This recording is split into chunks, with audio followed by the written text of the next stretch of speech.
lot of people. Originally, our attempt to do another set of experiments with parsing multiple languages. So we decided to make it fast. These are not our results. These are results from Connell shared task on dependency parsing 2006. And it's just an illustrative table, rather motivation example here.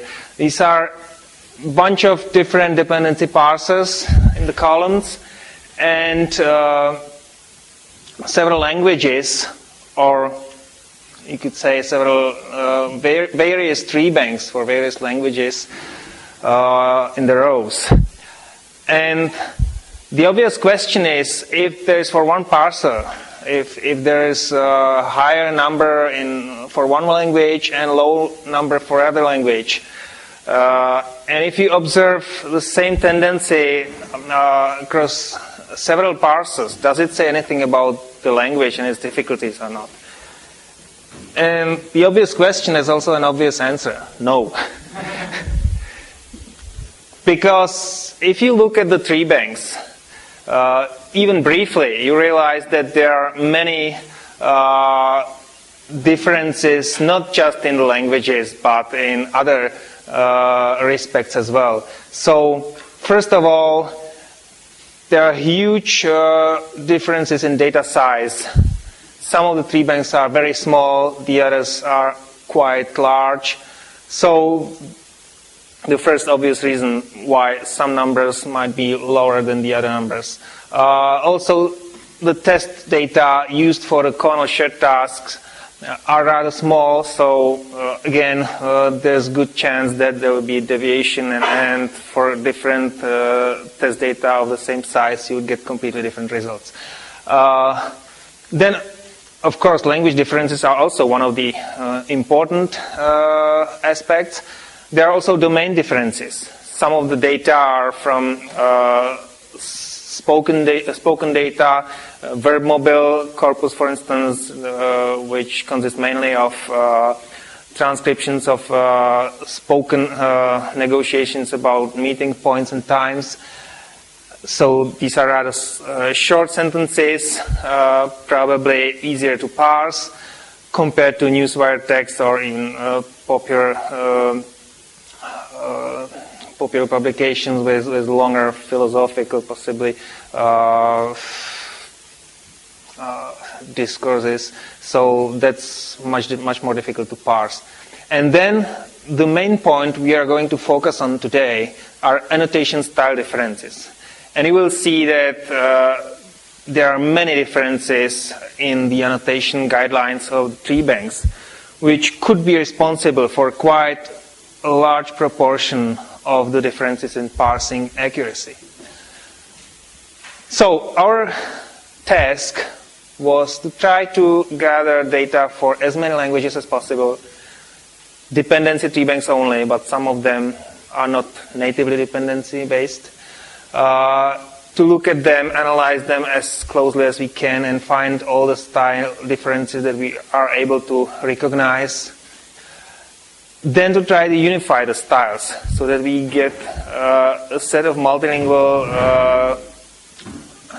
dependency corpora with a more or less same annotation style, which we call normalized tree bank or tree banks.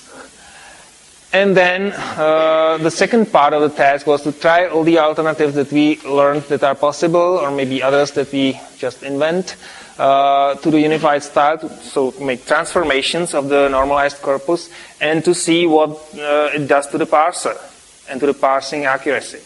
So that's the second part of the task. And along similar lines, also our today's talk will be divided. So the first part will be mine about the data we have, overview of all the style differences we were able to find there, and the normalization steps we did. And then I will give the floor to Martin, who will talk about the transformations we tried and the experiments.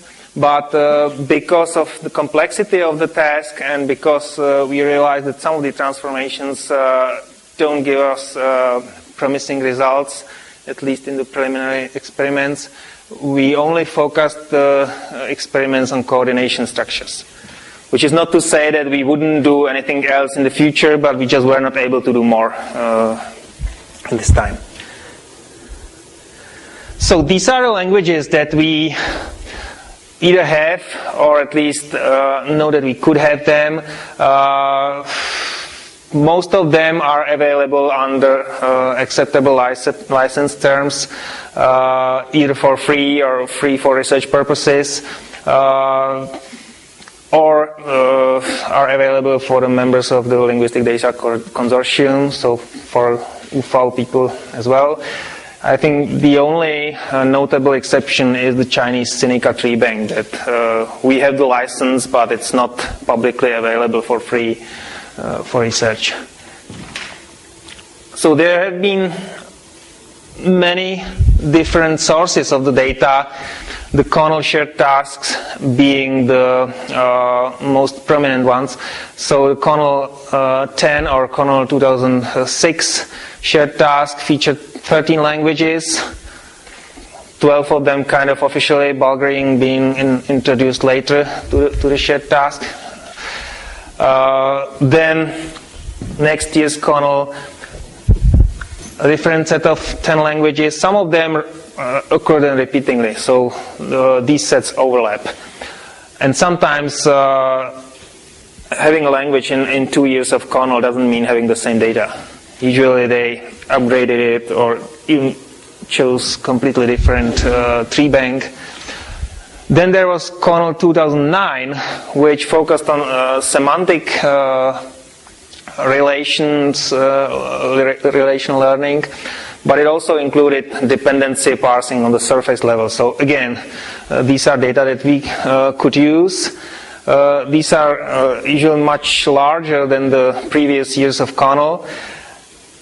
And for some languages like Chinese, it was completely different treebank. Before it was Sinica Treebank from Taiwan.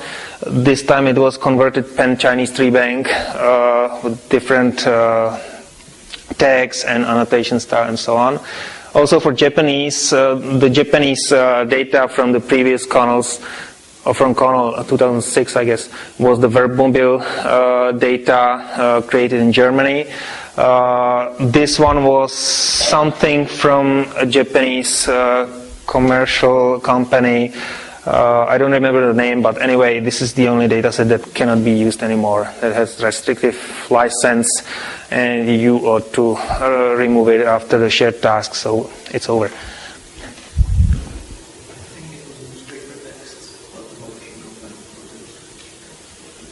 Okay, yeah.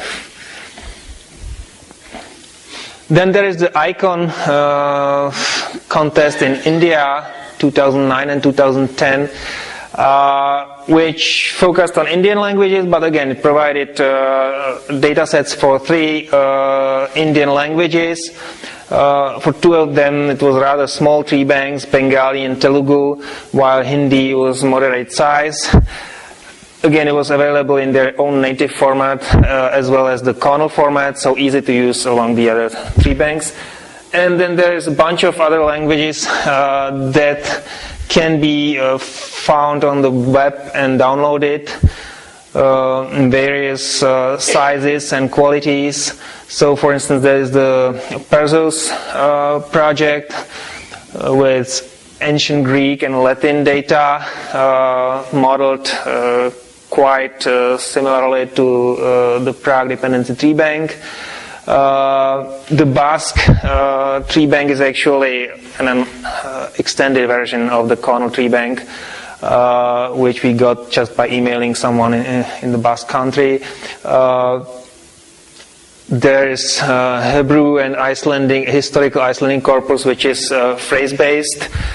So we would have, in order to use these 2, we would have to convert it to dependencies. Most of the others, also Estonian was phrase-based. Most of the others were available in the dependency format, one or the other. So We might have had to convert the format, but not to find the dependencies. No head selection procedure was involved. Russian treebank from the people in Petersburg, I guess. Romanian treebank is again downloadable from the web, and so on. Tamil treebank is our in-house product by Loganathan. So this is division of data according to their original format. Most of them were natively dependency-based. Some of them, as I told you, were originally phrase-based, but are converted to dependencies, like English is the most notable example. I'm also quite sure about Bulgarian, and I believe it was the case of Danish and German. I'm not sure about some of the others. And as you can also see, there are 7 treebanks that are pretty close to the Prague dependencies treebank style.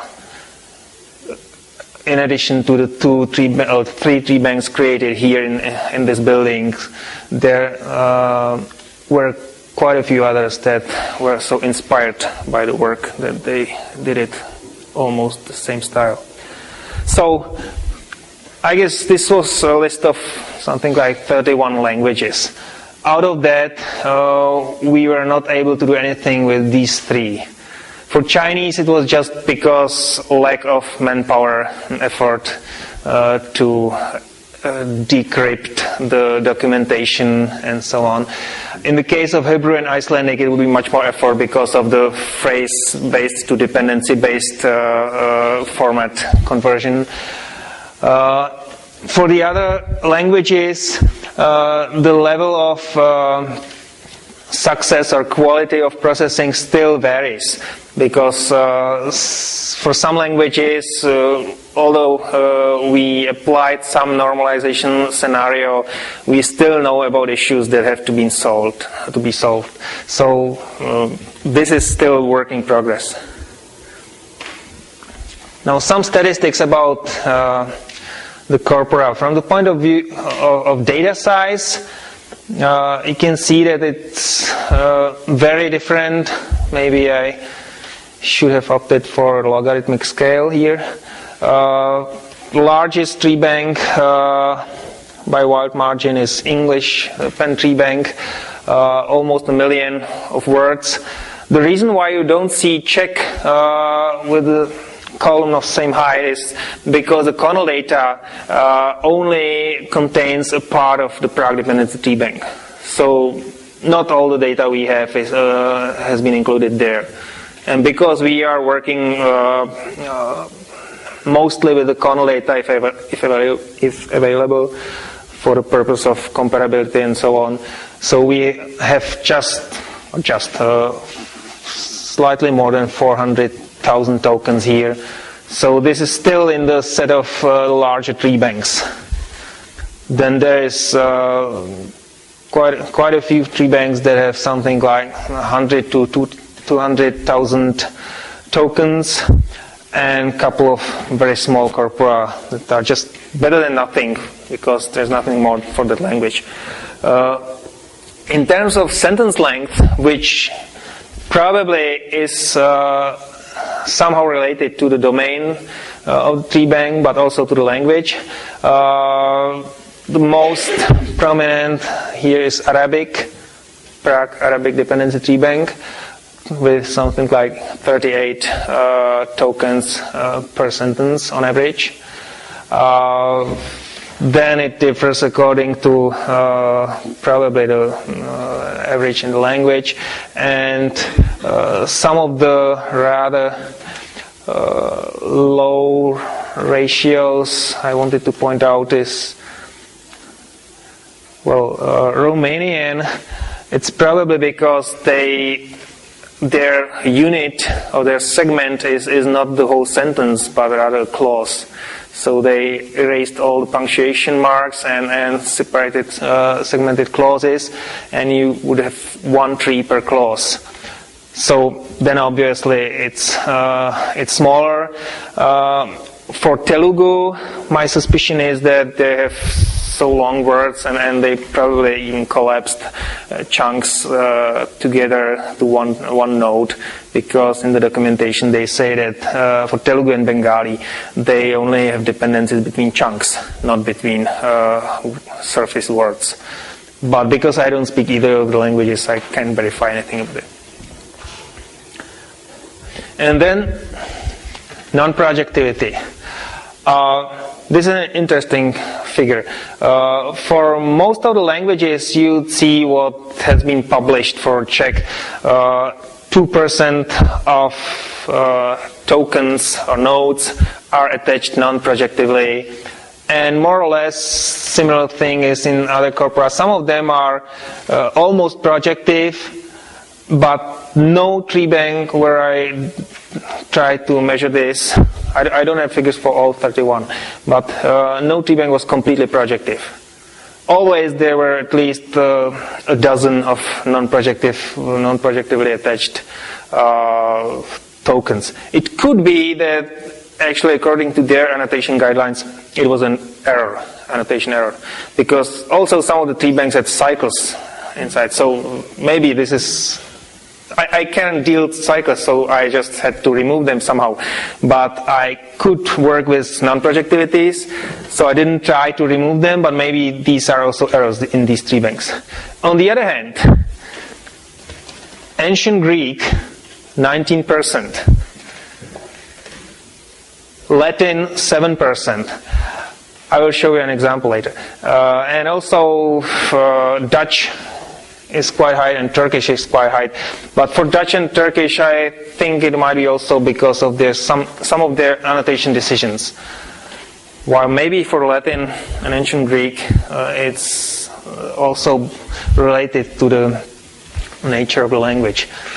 Now, I have to apologize. We just a couple of minutes ago realized that the light gray edges in the trees will not be visible here. So if it turns out to be really important, I will try to draw them in the whiteboard. But anyway,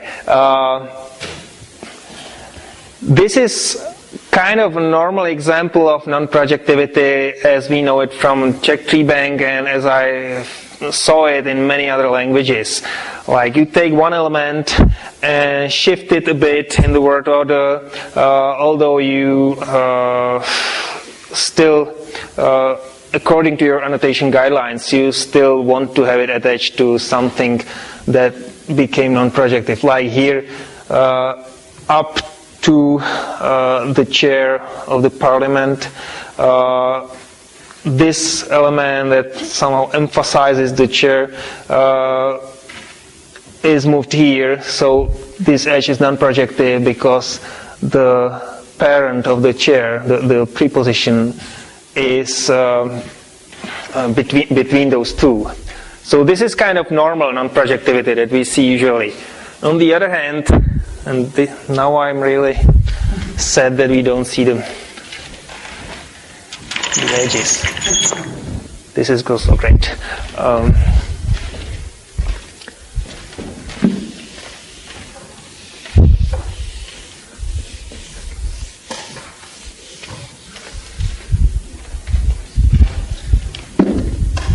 Můžeš to držet trošku.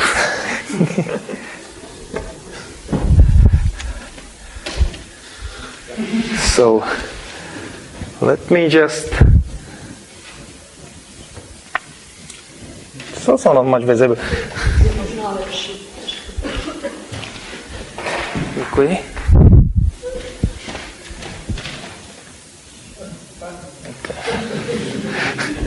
No, that's a destiny.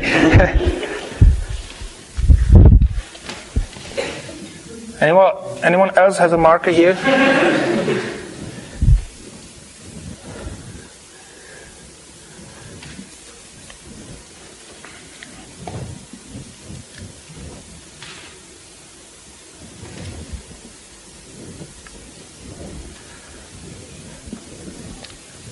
I don't think you need to understand the example. Just notice the shape. This is something straight, a zigzag line. So you have elements on both ends of the sentence interconnected somehow. So this is something really strange for me. I've seen that, and I didn't try to inspect the ancient Greek because I would understand it even less than this. But anyway, this might be, unless this is an exception, this might be a sort of explanation for why Latin has so much more non-projectivities than the other languages. Okay.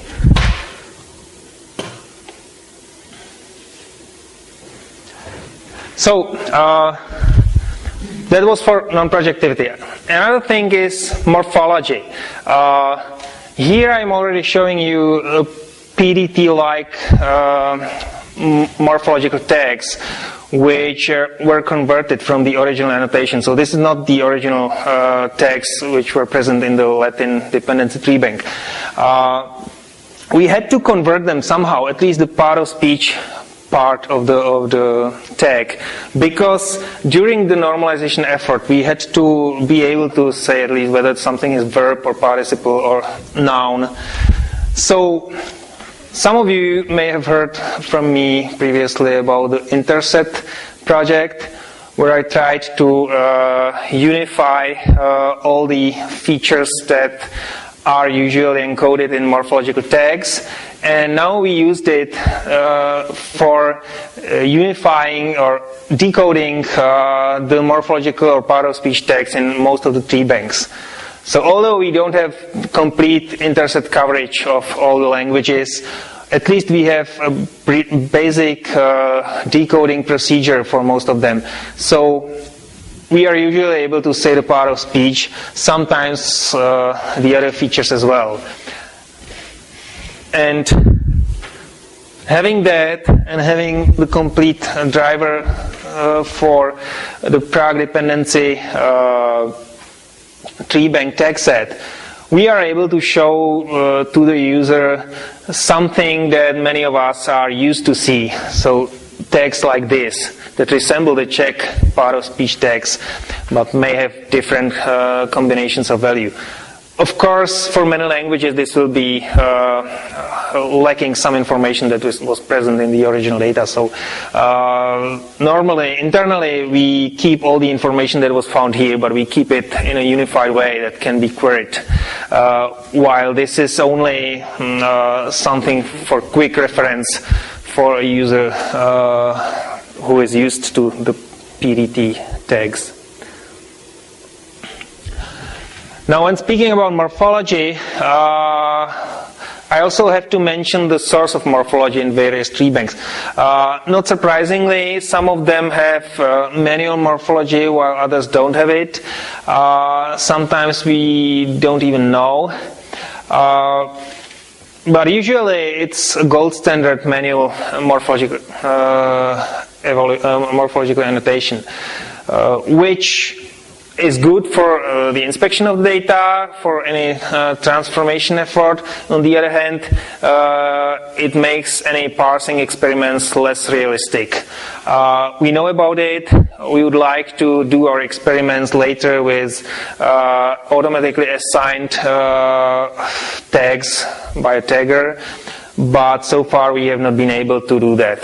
Just because the effort needed to get all the taggers for all the languages and train them and so on. For the blue marked languages, the automatically assigned tagging is already available, usually because it was part of the CONL 2009 data, where this was part of the default. And for Hindi, I guess they have in the documentation that it's automatically assigned. For Finnish, Honza Štěpánek realized that it couldn't be manually assigned. And for Bengali and Telugu, I'm not completely sure, because I think the tags may be manual, but these are again chunk tags, tags for whole chunks of the segment, not just single words. Again, something completely invisible. One thing we don't touch, even though it's not unified in the original data, is tokenization. Sometimes you have multi-word expressions collapsed into single tokens, like in this invisible example, it's from Catalan. There is a partir de, so a compound preposition from 3 tokens joined by underscores into 1 token. Sis de la matinada, sorry for the pronunciation, something like 6 in the morning, I guess, has even a lemma telling you the question marked date and then the time. But again, it's one named entity and one node. We don't break it, although in many other tree banks this would be 1, 2, 3, 4 different tokens with artificially defined internal structure. On the other hand, in some tree banks you would find nodes with word form null, or underscore or something else, which obviously is inserted nodes for something maybe edited or for other reasons necessary on the annotation layer. So probably in this Hindi example it was because of elision. It was something like on the day of Diwali they gamble but in the house or hotel. So there should be but they do so or something like that. That's my interpretation of the null node here. Again, this is specific to some of the tree banks because they decided to go a bit farther towards deep layer annotation, while the other tree banks just didn't try to do that. They have one-to-one mapping between tokens and the nodes of the tree. And if we wanted complete harmonization of the data, we would have to decide for one or the other approach across all the languages. Obviously, this is not possible unless we do that manually, which is not what we wanted. There is also a whole range of different tag sets for the dependency relation tags or labels. From the Prague Style treebanks, you know the affuns analytic functions like these. Many of the treebanks that are modeled after PDT have same or similar set of labels, but the labels could be sometimes very vague, like just saying this is a noun object and not even knowing whether it's really argument, something valency based, or just a noun dependent on something. For instance, in Danish, this was for a whole set of different functions of noun phrases, including nouns below a preposition and so on.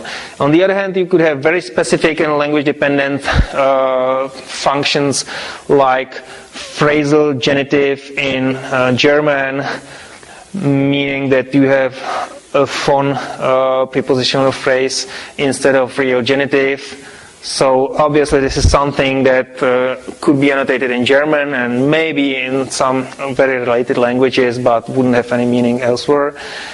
And also something interesting from the Hyderabad Indian tree banks, they have these karta, karma, karana functions that source from the Paninian grammar, and again these are kind of closer to the deep layer annotation. So you already have terms like agent, patient, not necessarily object and subject. And now, the last part and the main part I wanted to show you, unfortunately without the arcs, are the structural variations. So far we know about these 6 or 7 groups of problems, some of them rather large. And what we try to do during the normalization procedure is we try to first, obviously, to automatically identify them, which usually is more or less possible because of the morphological annotation and the dependency relation labels and the mutual structure. And once identified, we try to restructure them and relabel them as in PDT. So the set of labels we use is more or less the set or subset of the labels used in PDT, and we also try to have the structure as similar as possible. The reason for picking the PDT style, one of the reasons is obvious. This is our home environment, so we know it the best. It also turned out that for some phenomena like coordination, it provided more expressive power than some of the other annotation styles. On the other hand, some phenomena are specific to languages other than Czech. So, for instance, if you have infinitive markers, like to do something, the to is an element that's not present in Czech, so it doesn't have its own analytical function and clear guidelines where to put it. So we had to apply some heuristics to do that, and we again we tried to do that the same for all the languages where it is applied. So for Swedish, Danish, even Bulgarian.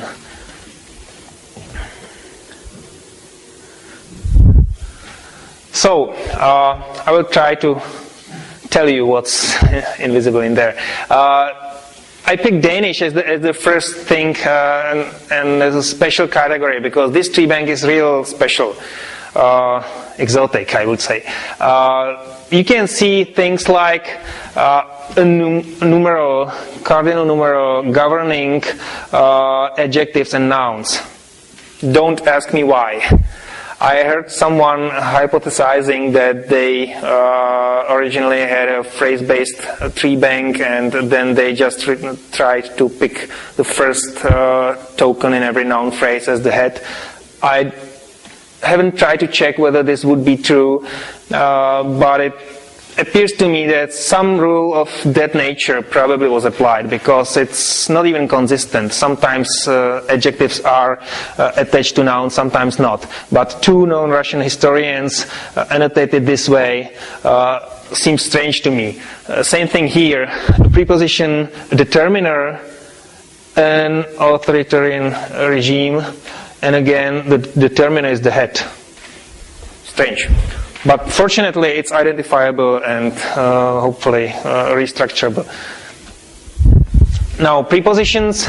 Usually, preposition is the head of the noun phrase. So this is a Czech example on during celebrations.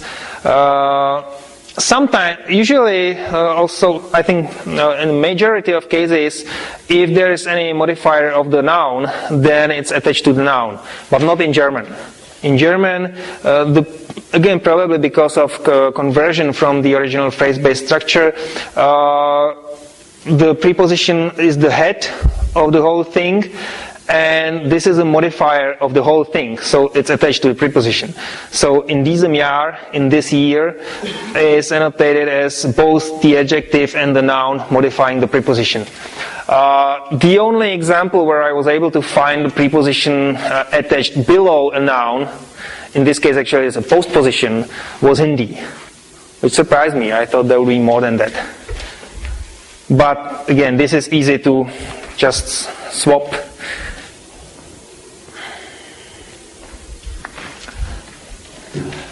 Subordinated clauses. I'm not talking about those where you have relative pronoun, because then relative pronoun is usually filling a slot in the valency of the verb of the related clause, and the predicate of the related clause is attached to the main, to the governor somewhere. But once you have a subordinating conjunction, sometimes the conjunction is attached to the verb, like here in the Spanish, que se fijen, that themselves fix the elections when the elections are fixed. In other tree banks, you would have the conjunction between the predicate of the related clause and the governor.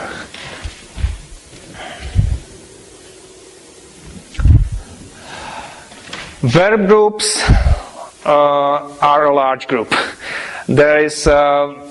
There are very many different phenomena here and construction, and these are usually very dependent on the language, but there are some repeating patterns. Often you have a finite verb form together with a participle or together with an infinitive, and sometimes there can be models too. So this is one example from I guess Italian, and one example from Dutch.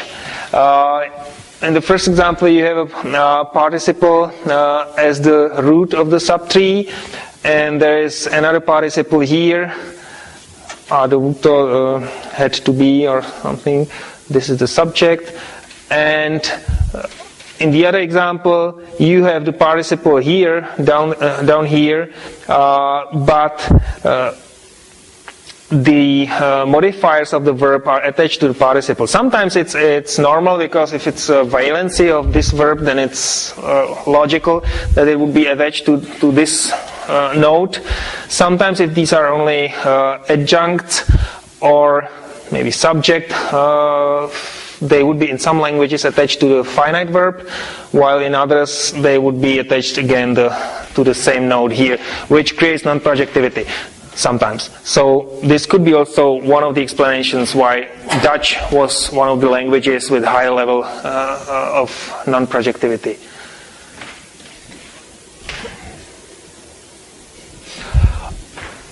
Things that you could deem technical, like punctuation, are nodes that occur very frequently in the data. So if you are measuring parsing accuracy and you include punctuation in it, then you have to look at it. I was surprised to find out that for final punctuation of the sentence, there are at least 5 different ways of attaching it. Plus, there are 2 treebanks without any punctuation, removed on purpose. So that's the 6th approach.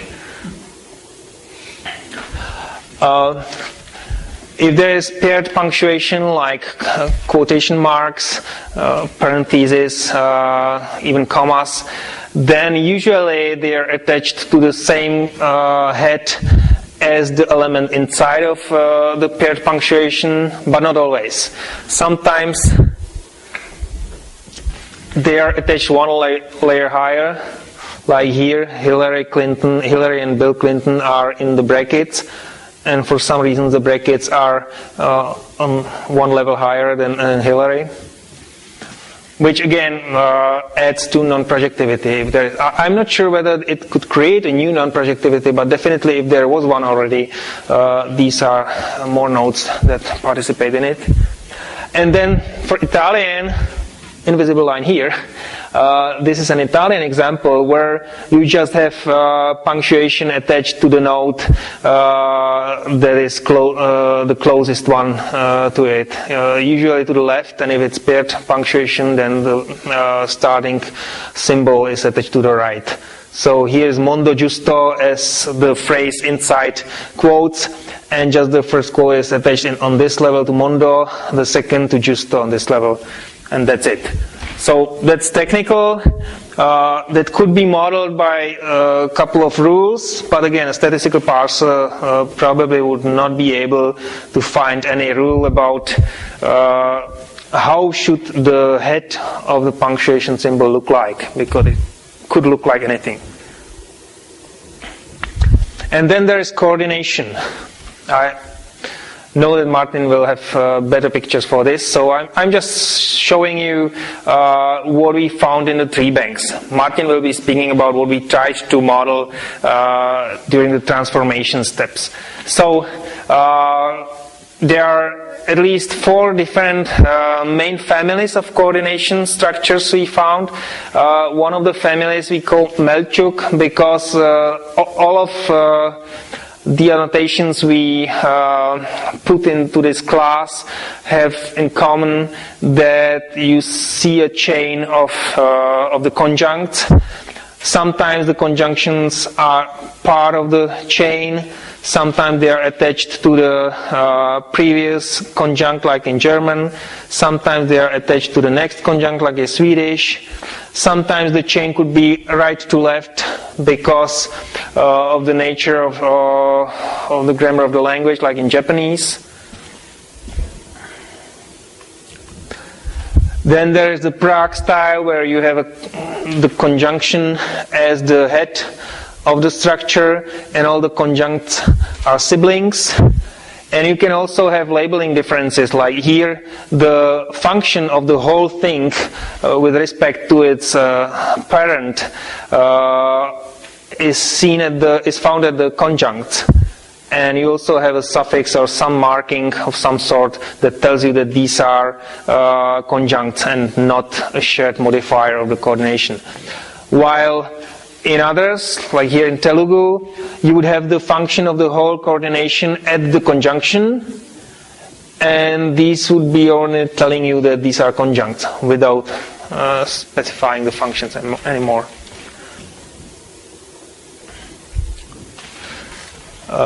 Two strange examples. I would show them to you if I had the edges here, but they don't really fall into any classes of the others. Probably they try more or less to model multi-conjunct coordination by nested coordination. And then there is something we call Stanford style, because it's similar to what the Stanford parser would create. And the main feature of the Stanford style is that the first or one of the conjuncts, either the first one or the last one, is the head again, similar as with Melchuk, but the others are now siblings. So there's just two levels. And I also put the Danish style here, although it's again a bit different, because if they had more than two or more than three conjuncts, they would have the first one as the head, the rest on this level as siblings, but the last one would be attached under the conjunction. So it has three layers instead of two. And the last family, exemplified only in the Hungarian treebank, we call it Tenier because in some respect it resembles what Tenier wrote about coordination, although it's not exact match. There is no internal structure at all. So whatever is the head of the whole coordination, that will become modified at the same time by all the conjuncts and also the auxiliary nodes. So you have a flat structure, everything depends on the head of the coordination. And for the conjunct, it shows the function. So if this was a subject of a verb, then all these would be marked as subjects, and the auxiliaries have their own functions. So that was the introduction to the data we have and what we do with it. And now it's Martin's time. Everybody, Dan promised you there will be no animals, so I'm sorry, but you can see here some animals down. And this talk will be focused just on coordinations and the styles which are possible, how to annotate coordinations. So first I will somehow classify or summarize the topological styles, and also I will mention briefly what are the labeling styles. It was already mentioned somehow in Dan's talk.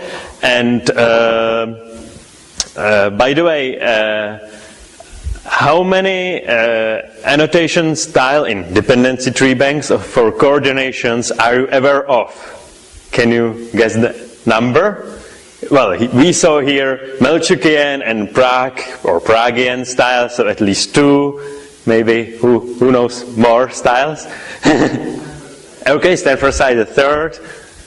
Well, okay, you can be surprised what the final number will be.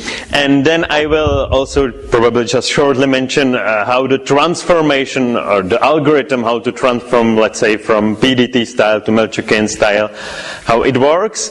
And a few words about evaluation, because that was our main goal, to evaluate which style of coordination is better for a particular parser.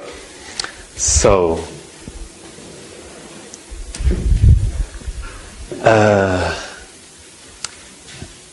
in a coordination, generally there can be several types of tokens. I've classified them into 3 categories, and the delimiters are further classified either as coordinating conjunctions or commas or other punctuation. So, conjunct, that's obvious. Probably this is the only category which must be present in all coordinations, otherwise it wouldn't be a coordination probably. But we can have coordinations with just one conjunct.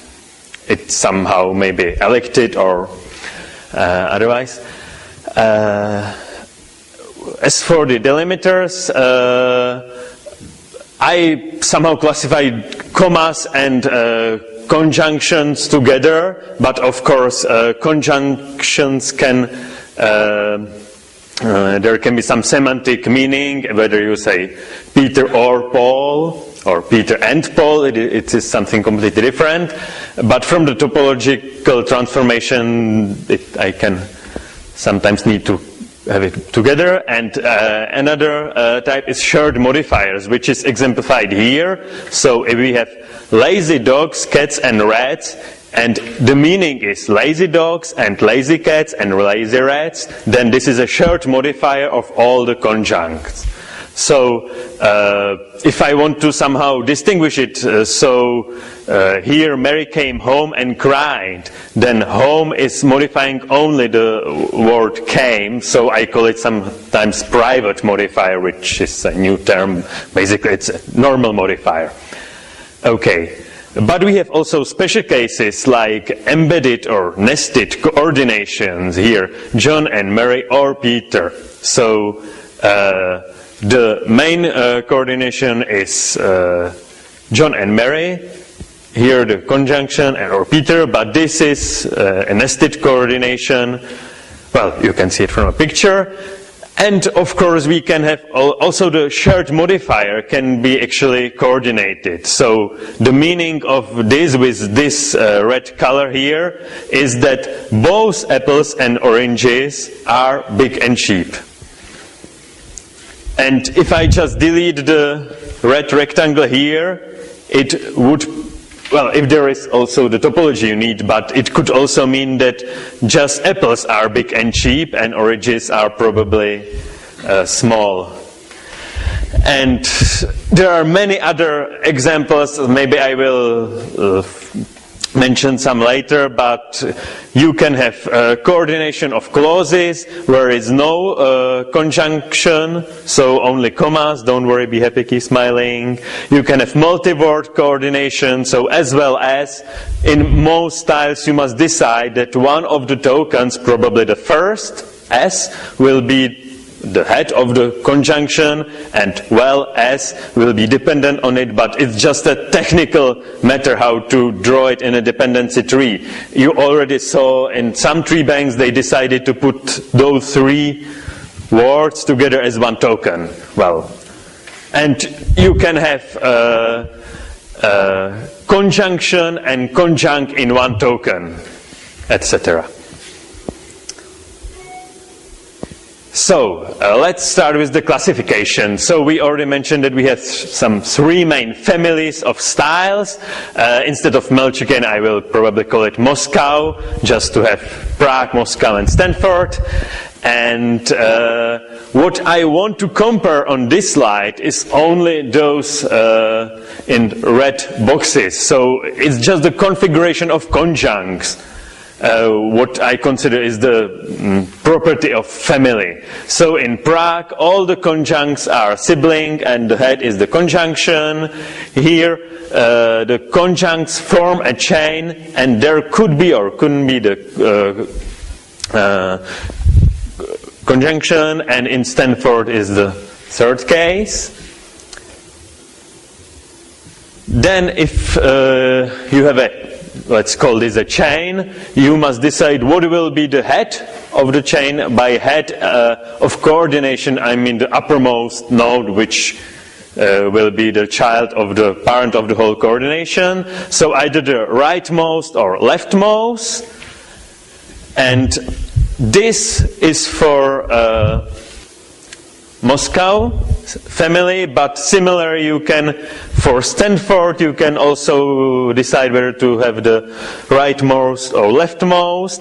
And also for Prague family, but here the head will be the comma, not conjunction, which is somehow unfamiliar for us. But you know, in Prague style or PDT style, if there is no conjunction, then you will choose the comma as a head. But we can define also a style where the first delimiter will be the head. Actually, maybe there are more than just those styles. You can decide which will take the priority. Whether first take the leftmost delimiter, or first look if there is a conjunction and then take the leftmost conjunction, and if there are no conjunctions, then take the first comma, probably.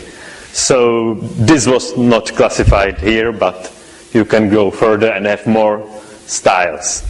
And I invented another style, well, maybe someone before me also, but I call this mixed. And it's either leftmost or rightmost, depending on which side is the parent of the whole coordination. And the motivation is to have the edge from the head of coordination to its parent shortest, or as short as possible. So if it's here, it's the subject, so the parent is after this, I will have the rightmost conjunct as head, but if it's I see dogs, cats and rats, then it's the opposite case. And we can test it if this helps the parsing accuracy or not. Okay.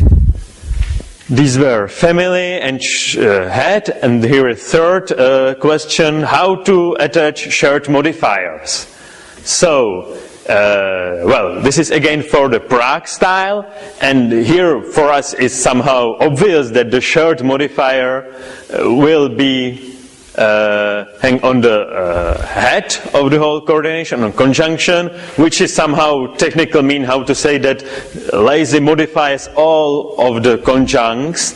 But if you have another mean how to say that this token or this token is a shared modifier, here is the color, but you can have some attributes maybe encoded in labeling edges. So then you can also decide to have a shared modifier below the nearest conjunct. And actually, this is not common for Prague style, but it's quite common for Stanford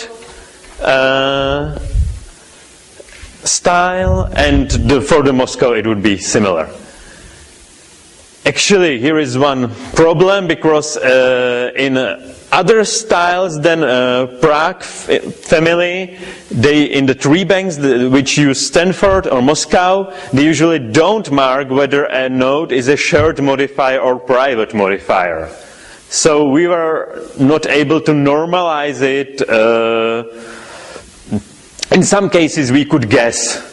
There are some clues, but in some cases we were not sure. So this is somehow another style where we don't care about shared modifiers. We don't distinguish it. But the problem is that in Prague, if you decide, in Prague style, if you decide that shared modifiers are below the head, then you must distinguish it. You have no choice how to just don't fill this attribute, because either it will be here or here, which would mean that it's just private modifier. We don't need additional attribute for this in the Prague style. Well, another decision is concerning conjunctions. So whether the conjunction will be somehow, I call this between conjuncts, but I don't know a better name for this. But this is clear. It can be below the previous conjunct or below the following conjunct.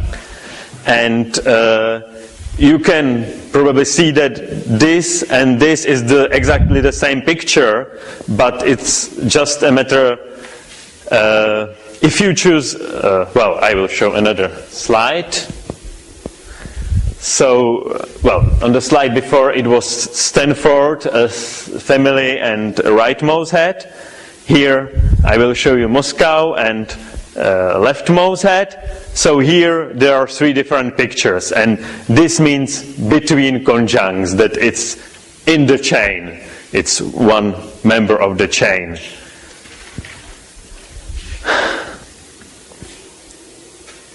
And for Prague family, there is only applicable style for this property, where the conjunction, it can be only as the head. So we have somehow 4 styles, but the one style is applicable only for Prague family, and the 3 styles are applicable only, or the 2 other styles are applicable only for Stanford and Moscow. Okay, I was too lazy to draw a picture here, but punctuation can be handled in the same way as conjunctions. You can just imagine instead of and that here are the commas, and they can be also on the previous member, following member, or between conjuncts, or member, I mean conjunct. Sorry. So now here maybe you can see the answer for the question. I ask you, how many styles are you aware of? So I'm aware of more than 126 styles, because if I take that for Moscow and Stanford, those 2, I have 3 possibilities of head, 2 of shared modifier, 3 of conjunctions, and 3 of punctuation, plus for the Prague, this is the one, I have 3, and here is the only possible as head, and 3, so that's it. But as I already mentioned, you can define different styles and times labeling variants. Actually, labeling variants and topological variants are not independent. This is quite important information, that it's some labeling styles are suited for a particular topological style, but in some ways it can be multiplied. So, okay, and here are the statistics in how many treebanks or which style they use. So here is just the projection on each of the properties, or you can imagine it as 5-dimensional square or cube or whatever space. So here, if I just take, so how many Prague family treebanks? We have 13, and these are the treebanks where the conjunction is as head. And but you can see that, except for the one I invented just a month ago, there are examples of all the styles possible, but if you take the whole 5-dimensional space, of course there will be zeros, because we have less than 126 treebanks. Okay. So, as you know, in dependency treebanks, usually the edges are labeled, or in the same idea, you can say that the nodes are labeled, and it's the label of the edge which goes up from the node.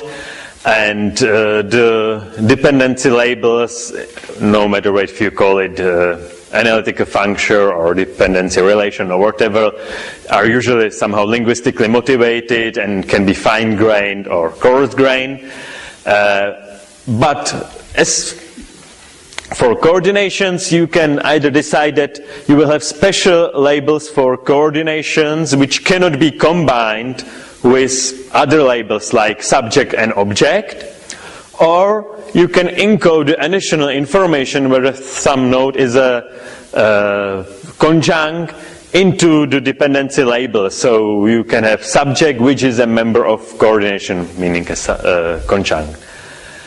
And also some additional attributes like whether something is conjunct or shared modifier or coordinating conjunction, you can somehow deduce it or guess it from the topology and other labels. So probably coordinating conjunction, you can know whether a node is coordinating conjunction based on the part of speech tag. But there are cases where the same token, or sometimes with the same part of speech tag, is not part of coordination. So you must somehow distinguish those cases. And there are other questions you must answer to define a particular labeling star. So, do you want to mark shared modifiers? Maybe it's already in the topology, so you don't need it. In a PDT style, you don't need to mark shared modifiers explicitly, but you need to mark conjuncts.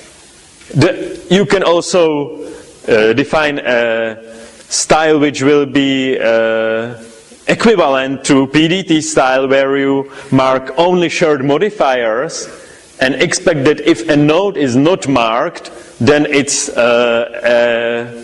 conjunct.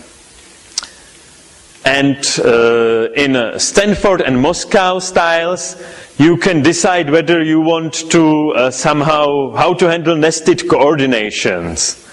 And whether, well, it will be proven on the following slide here. If you have big and cheap apples, so you can maybe have some additional attributes which will co-index, that you will say, okay, ID of apples is, I don't know, 3, and here I will also have co-index 3, that those are together. And using this, if you put the co-index also here or not, you will distinguish what's the scope of the modifier. But that's not a Boolean attribute. You need, in general, more values, although usually there are nested coordinations only up to level 2, but in general. Okay, and Dan already mentioned on one slide that mostly in Prague styles, you must distinguish whether the dependency relation of the whole coordination is stored with the conjuncts, so it means the conjuncts can have different labels theoretically, or the formalism doesn't restrict this, or with the head.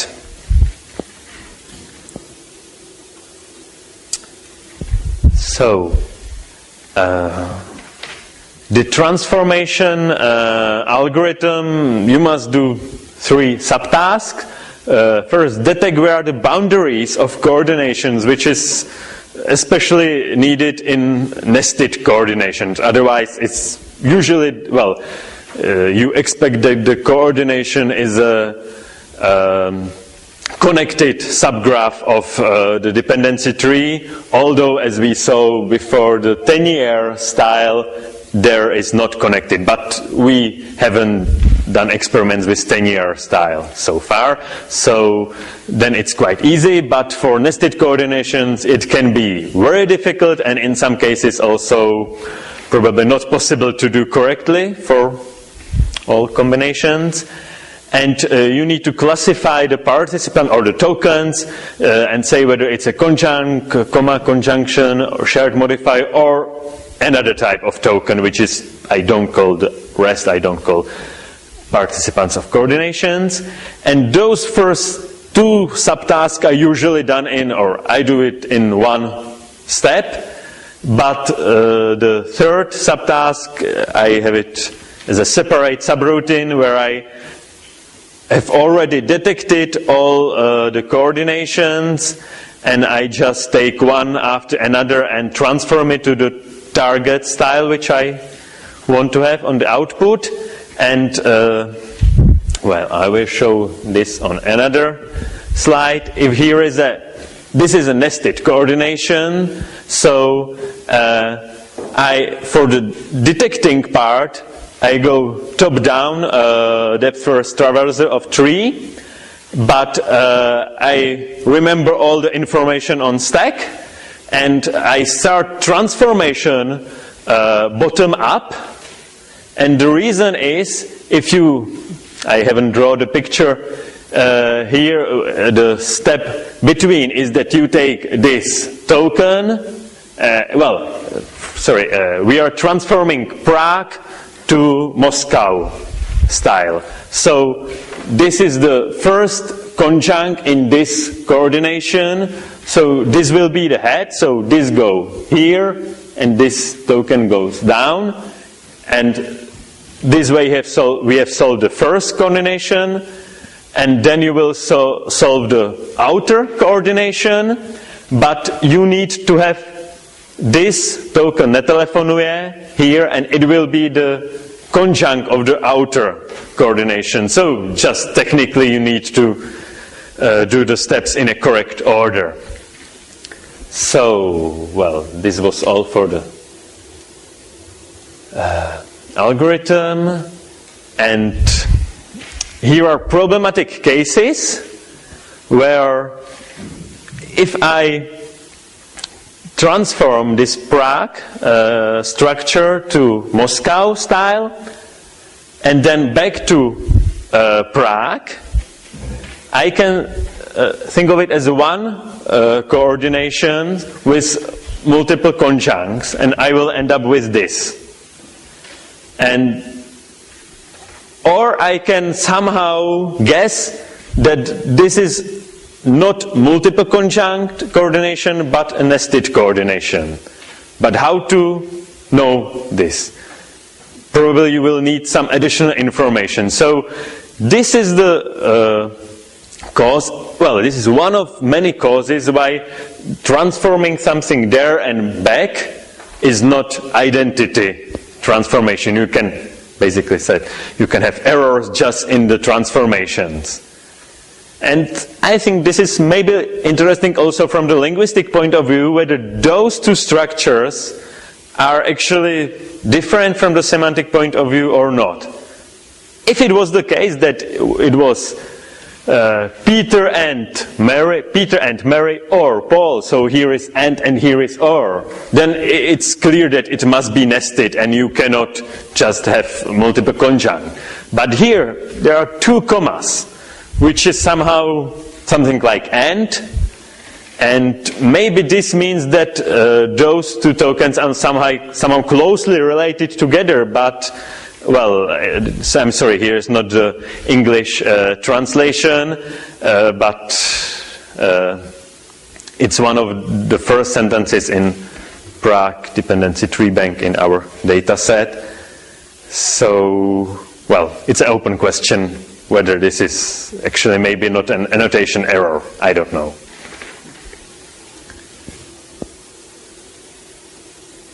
So, I'm sorry, I will let the question on end, but just to say a few words about evaluation.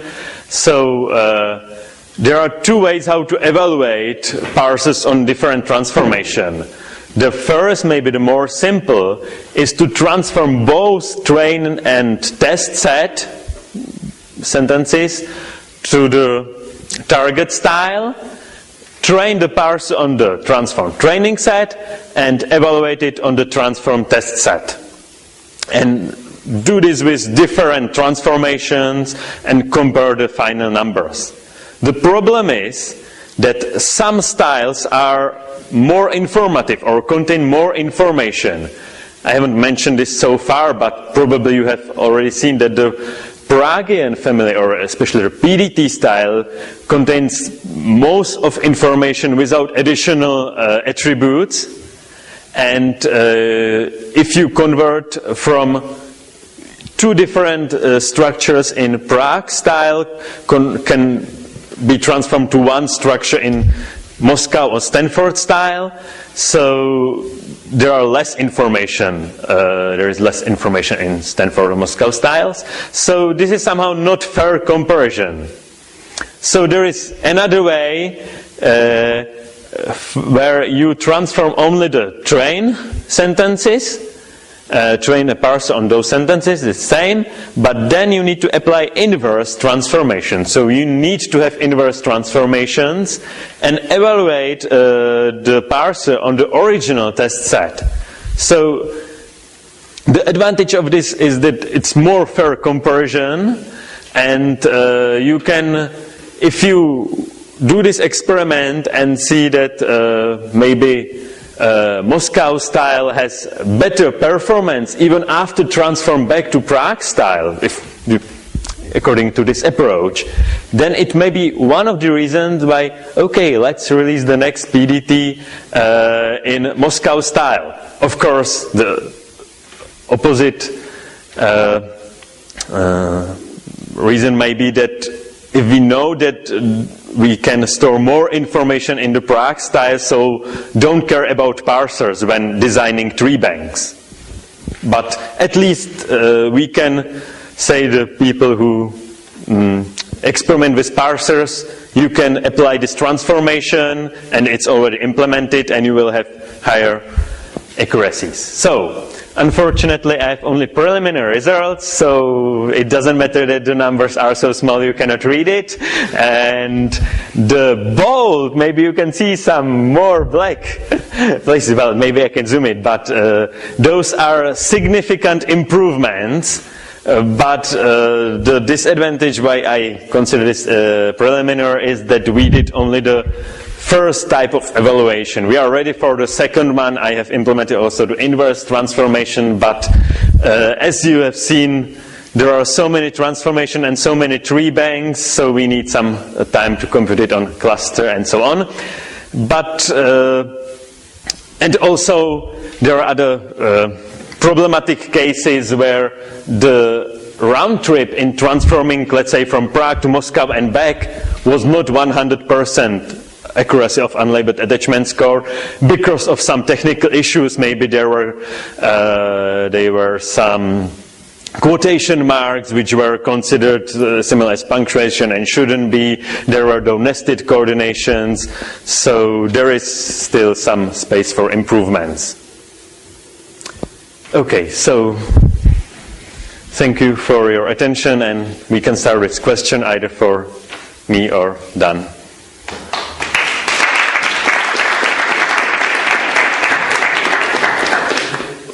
Thank you very much for your work and for the presentation. I think we can see that there were animals. Just it was a smooth thing to do. So questions? Yes, please.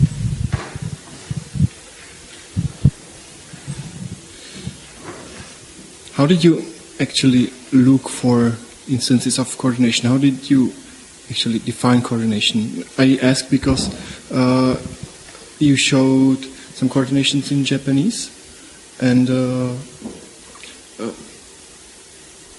those resemble, as far as I understand the structure, the with constructs.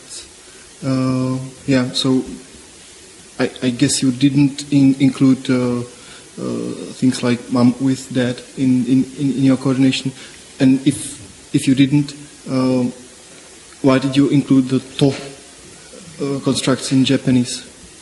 Yes, thank you for a great question. I will answer for the first part, that in transformations I care only about paratactic structure, so Peter and Mary, not hypotactic Peter with Mary. In the languages where it is obvious what is hypotactic and paratactic, then we just say, okay, let's just focus on this and maybe later it's for future work. But probably for Dan will be the question, how to identify coordinations in Japanese. We don't. That's a very good question, actually. I didn't expect anyone to realize that, but I included the Japanese example here because there were occasionally annotations that resembled something like coordination, or I'm not telling it correctly. looked like someone wanted to point out that this structure is different usage of the to particle than the other usages elsewhere in the tree bank.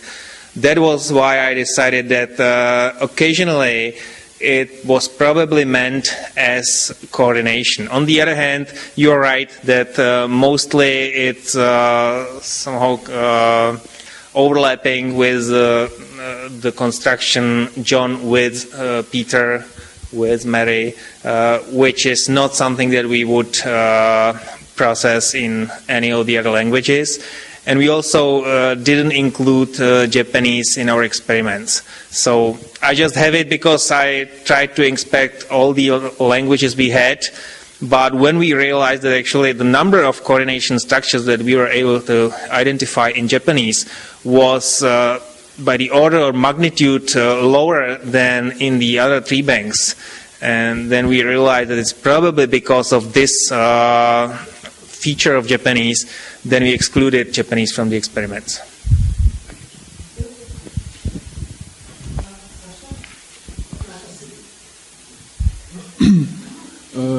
I was wondering about some really tough examples that you found in some languages that were really hard to transform into the Prague dependency treebank. Maybe phenomena that don't exist in Czech, maybe connected with coordination. Well, I can think of, in English, maybe I have looked at and been frightened by a monster. So, is there any problem transforming such a sentence into Czech? Then maybe gapping. Well, we have gapping in Czech, like John loves Mary and Bill Sue. So that would be easy, right? Or things such as below and under the table, where you coordinate prepositions. Those, the gapping and stuff, it would be easy if it was perfectly marked in the data, in the input data we had, and if we were able to identify it every time. To be honest, we focused on the most prominent examples that popped up at every other tree we saw. So this was things we focused on first. So if it's something that we didn't see like different from what we know from PDT, we probably didn't even include it in the normalization scenario. So it's possible that there are things like that that are still hidden in the data, and we don't know about it, and we don't know that it's different than it would be in the PDT style. On the other hand, if it is something that's not present in Czech, and it has some annotation in the original data, like modifier of a noun or something, then you just port the labeling of the edge, and the edge would just be kept. The topological structure would be the same as in the original English data.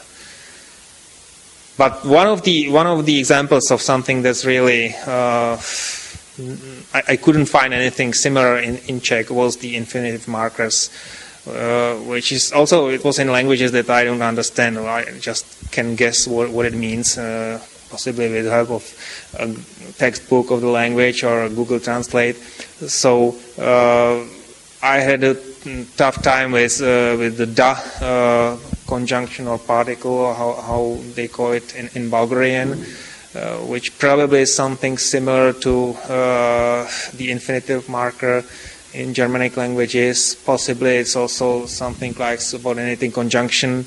So more or less I treated it as a subordinated conjunction. But maybe a linguist who knows Bulgarian would disagree. But I think those phenomena in English, like that you can coordinate just part of a verbal complex, like I have, and then past participle and conjunction, and then there is something passive. So that means been plus passive participle. That's quite common. Well, I wonder if you have a trick how how to express it in PDT. Maybe. This is a good point. One of the disadvantages of the normalization is that we pretend that all the steps in normalization are independent, but they are not. You can have coordination in verb group, and you must care about the other phenomena as well. But just to start with something, we try to, well, we care about the order in which the normalization procedures are executed and we try to look on the data, but there may be cases where if there are more phenomena which we want to normalize or transform together, that we must do this somehow jointly or know about the other phenomena as well. So, yes.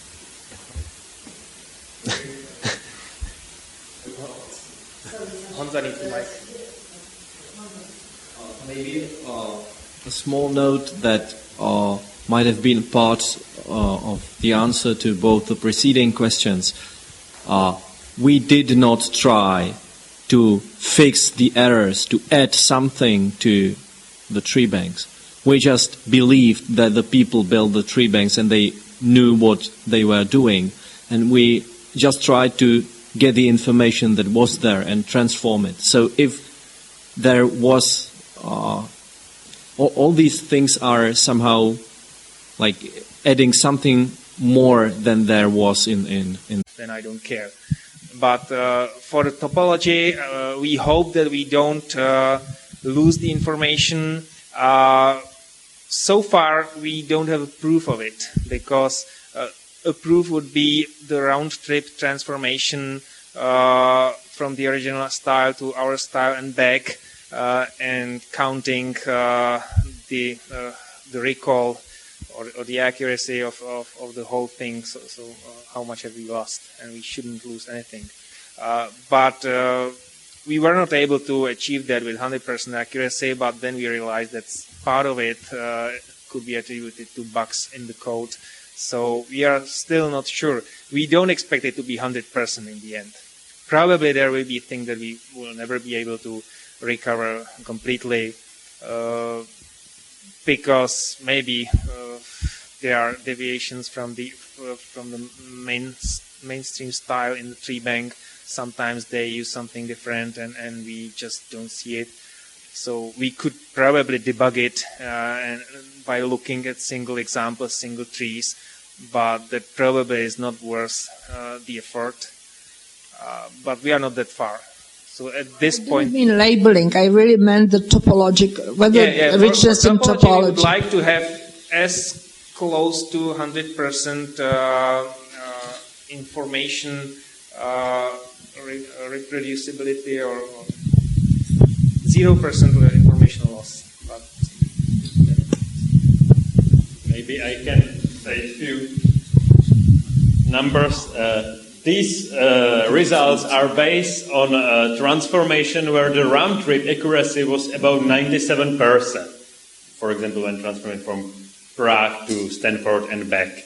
Now I've improved the accuracy to 99%, and I hope I can get even higher. There is for example, here is one example where is an error in the round trip, and maybe I can fix this if I introduce new attributes in the here in the Moscow style. So then, hopefully, I can get 100% or very near 100% accuracy on the round trip, but the task will be much more difficult for the parsers. So we must somehow put both in to get the highest number for the final results. And also it's a question what labeling should be used in training parsers. So here the blue rectangles are conjuncts, but in Moscow style they usually don't mark the first conjunct. The label is the label of the whole structure, and they mark only all other conjuncts. So this is also the numbers on the final slide are based on a very naive approach where I just edit the is member information. But then I realized that maybe this is not suitable for Moscow and Stanford styles, where I shouldn't include it to the first member or to the head conjunct. So, and there are many more experiments which need to be done to check what's better. Another example is we measure only unlabeled accuracy because the normalization of labels is not in such a good state, so we could trust it or to evaluate it and put it in some paper. But it's an open question whether we should train the parsers with labels or without labels. If we just will delete the labels finally. Only what we need from the labels is the conjuncts and maybe shared modifiers information. But also with the shared modifiers, either we can have one bit to mark whether a token is a shared modifier or not, and let the trainer, let the parser to guess the information. Or we can just delete it from the parsing and training and have another procedure, maybe rule-based, which will guess whether a token is a shared modifier or not, and which will give us better accuracy. We don't know. I have a comment. You may now feel disappointed that we finally didn't show you any numbers in the end. Well, you had them in the beginning, right? But one reason is that originally our preliminary results seemed to confirm what you would find also in literature, that regarding coordination, forget the Prague style and your parser will be happy. Because that seems to be somehow related to the higher complexity of that style and so on. But as we dived deeper and deeper into this web of structures and labels, and we tried to make it more precise and improve the round-trip accuracy, then the picture became more foggy. So now there is no single conclusion valid over many languages and statistically significant. That's why we don't have any conclusive results now, because as you're trying to make it more precise, you're making the task more difficult in the other styles as well. And maybe that will be the final conclusion, but it's too early for that.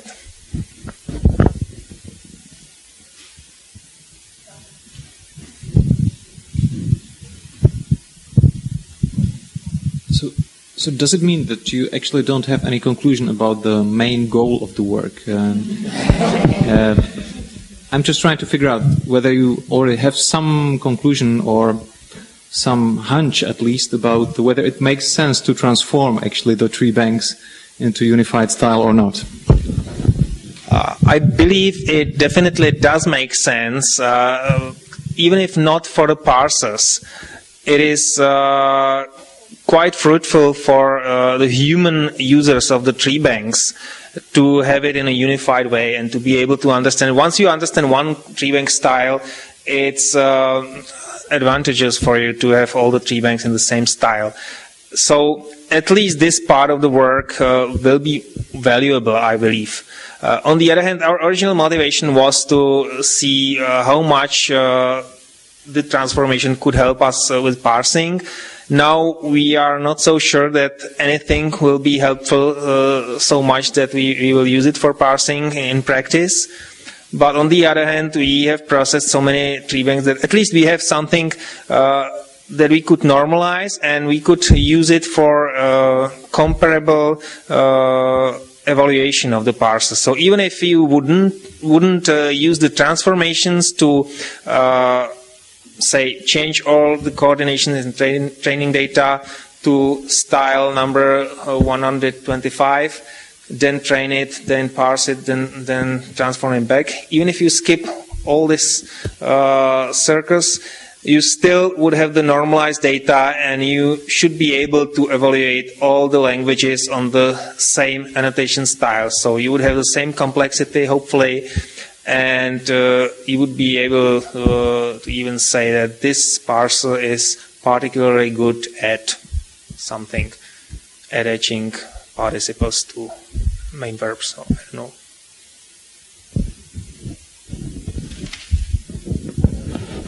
Maybe here, the first transformation in this column is one of the Moscow family, which was in some previous work shown to have better parsing accuracy on PDT, but I think it was the work by Nivre and others, but it was on PDT-1, I think, version, and we have numbers for MST parser and malt parser. So we have, for 5 languages, there is a significantly positive change, and for this parser there is, well, the question mark should be 0, no negative change, but for most of the languages there is no significant difference, and the average is here 1% of unlabeled attachment score improvement, but for the other parser, the average it's worse. So we need to improve the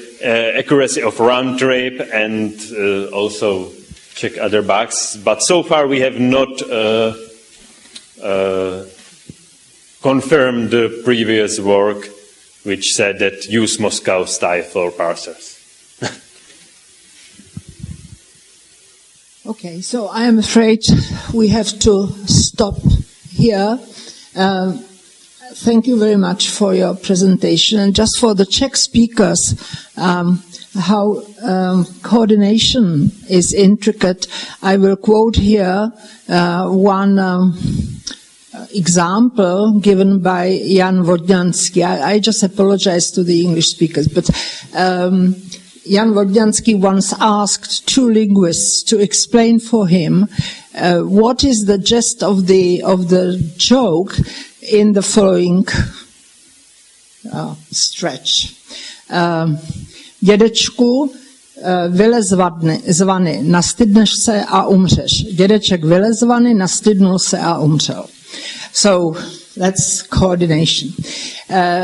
Back to English. The next talk here will be given by our guest, Professor Miriam Fried, whom we still call a guest, but she's already she's native, and she's already also from Charles University, being the head of the Department of Linguistics at the Faculty of Philosophy.